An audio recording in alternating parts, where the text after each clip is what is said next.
मुस्कावे मैया जी। मैया जी माट के बनल है, मैया जी माट के बनल है और ए दरबार में ए गांव समाज ए बाजार में माटे के मूर्ति सा मुस्कावे मैया जी।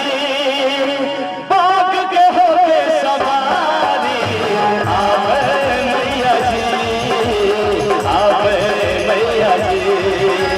बाग के होके सवारी आवे मैया जी, आवे मैया जी। माटे के मूर्ति सा मुस्कावे मैया जी, माटे के मूर्ति सा मुस्कावे मैया जी।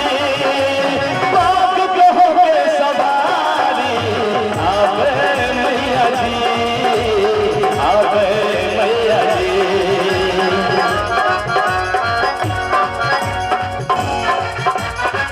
जय हो हे मैया।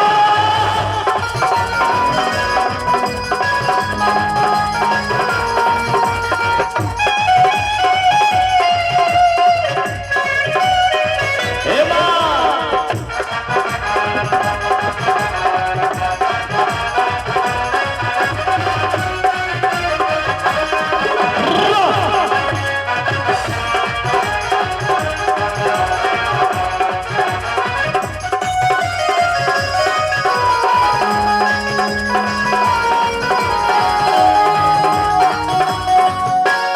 कोई चढ़ सोना चाली, कोई चढ़ रेशम के चुनरी।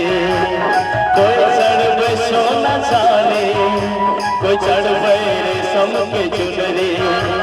लाले लाले अड़हुल के माला हम चढ़े लोम अचरी, हम चढ़े लोम अचरी। झुमरा खेत झूमे आवे मैया जी, झुमरा खेत झूमे आवे मैया जी। माता रानी के दरबार में हमारा प्यारा अंतिम भजन एकदम से विदाले भजन साहब चलो गुरु हम चाहे छी मैया के लाल सो जे सब माई के लाल से सच्चा लाल एक बार लाल के हाथ होना चाहिए ऊपर माता रानी के नाम से की बात से जय हो मैया के लाल के हाथ ऊपर जकर हाथ हो ऊपर ओ मां के भक्त हम सुपर और जकर हाथ हो नीचे ओ जिंदगी में हमेशा हमारे पीछा ताली बजा के पाक पे होके सवारी आवे मैया जी, आवे मैया जी। पाक पे होके सवारी आवे मैया जी, आवे मैया जी। ए दुआरे मां खोल के बारी मां, ए दुआरे मां खोल के बारी मां। के आही है जय जयकार है मैया शेरा वाली, के आही है जय जयकार है मैया शेरा वाली। तो प्रेम से सच्चे दरबार